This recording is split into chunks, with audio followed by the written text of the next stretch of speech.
Hello everyone, welcome to my channel Provocative Biofield. This is Sagarika here. Today our topic is mitochondria, which is one of the most important cell organelle. But before seeing this video, I request you to see my previous video about cell. I'll post the link in the description. You can see that video through the link. If you have seen that video already, then it's fine. If not, please see, because to study about a cell organelle, we must know about a cell, right? Come on, let's learn about mitochondria. But before that, please don't forget to subscribe and hit the bell icon so that you won't miss the notifications of my upcoming videos. Come on, let's go. So mitochondria are globular or cylindrical organelles. It is sausage shaped or cylindrical, having a diameter of 0.2 to 1 micrometer and length 1 to 4.1 micrometer. Mitochondria may be filamentous or granular in shape. Due to their minute nature, they cannot be seen under light microscope. These mitochondria first observed by Kolliker in 1850 as a granular structures in the striated muscles.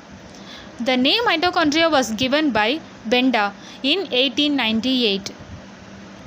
So basically these mitochondria are oval structures and they are more numerous in metabolically active cells.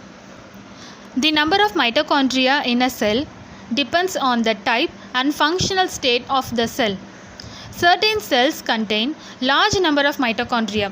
For example, eggs of sea urchin contain 1,40,000 to 1,50,000 mitochondria.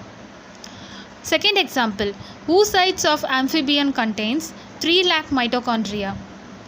Liver cells of rat contain only 500 to 1600 mitochondria.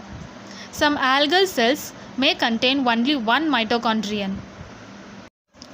Mitochondria is surrounded by double membrane. Okay, so each mitochondria is a double membrane bound structure with the outer membrane and the inner membrane, dividing its lumen distinctly into two aqueous compartments. One is outer compartment, another one is inner compartment. Okay, the inner compartment is called the matrix, while the outer compartment is called perimitochondrial space, which is found between the outer and inner membranes. This outer membrane is separated from the inner membrane by 6 to 8 nanometer wide. Okay, so that space is called perimitochondrial space. So perimitochondrial space is 6 to 8 nanometer wide.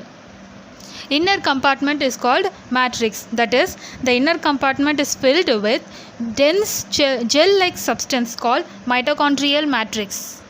So outer compartment is called perimitochondrial space, which is present between the outer and inner membrane. Inner compartment is nothing but matrix. Okay.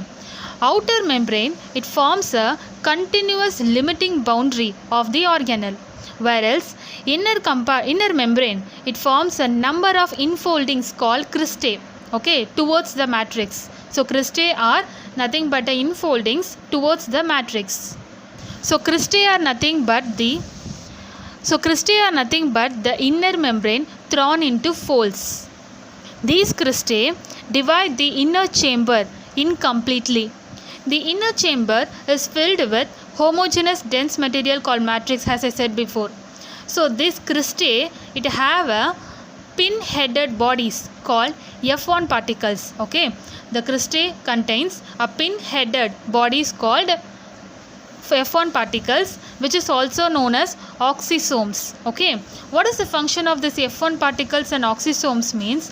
They play an important role in respiration. Okay, cristae. The main function of cristae is they increase the surface area. Mitochondrial matrix also possess single circular DNA molecule, a few RNA molecule, 70S ribosomes, and the components required for the synthesis of proteins and lipids. Okay, these mitochondria divide by fission. The matrix of the mitochondria also contains enzymes required in Krebs cycle. Okay, what is this Krebs cycle means? Through this Krebs cycle, products of carbohydrate, fat and protein metabolism are oxidized to produce energy that is stored in the form of ATP. Okay, so this ATP is nothing but adenosine triphosphate. Okay, so through Krebs cycle, the products of carbohydrate, fat and protein metabolism are oxidized to produce energy that is stored in the form of ATP. So these ATP molecules appear as a lollipop-like globular structures. Okay. Since mitochondria play a key role in the oxidation of carbohydrates and fats, they are considered as the actual respiratory organs of the cells. During such biological oxidations, large amount of energy is released. The energy is utilized by the mitochondria for synthesis of the energy-rich compounds known as adenosine triphosphate or ATP. Due to this function, mitochondria are also known as powerhouse of the cell. Okay. In animal cells, mitochondria produce about 95% of the ATP molecules. So this is the most important line you need to remember. Mitochondria are also known as powerhouse of the cell. Now let's conclude the functions of the mitochondria. Number 1. Mitochondria are the sites of aerobic respiration. Number 2. Mitochondria produce cellular energy in the form of ATP, hence they are called powerhouse of the cell. Number 3. In addition to their role as a power generating units, mitochondria may have a role in synthesizing membrane bound proteins since they also possess DNA and ribosomes. Mitochondria perform several important functions such as oxidation, dehydrogenation, oxidative phosphorylation and respiratory chain of the cell. So far we have seen the important points of mitochondria, and now we are going to see the additional points in mitochondria that you need to know. Mitochondria is also called as chondriosome or sarcosome or plastochondria. These mitochondria are stained with Janus green B, which is a vital stain.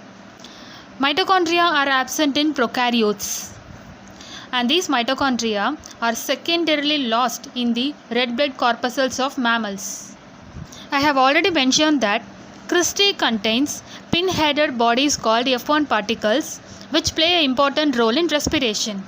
So these F1 particles is differentiated into base, stalk and headpiece.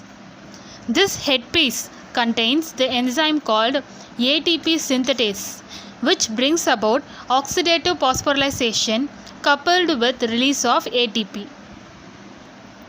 Next, mitochondria are self-duplicating organelles.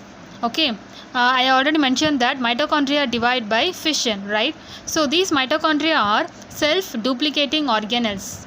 So new mitochondria arise by the division of existing ones. Okay, so these are the additional important points that you need to know. Thanks for watching. If you find this video useful, please don't forget to subscribe my channel, like and share my videos, and please give your reviews in the comment box. Thank you.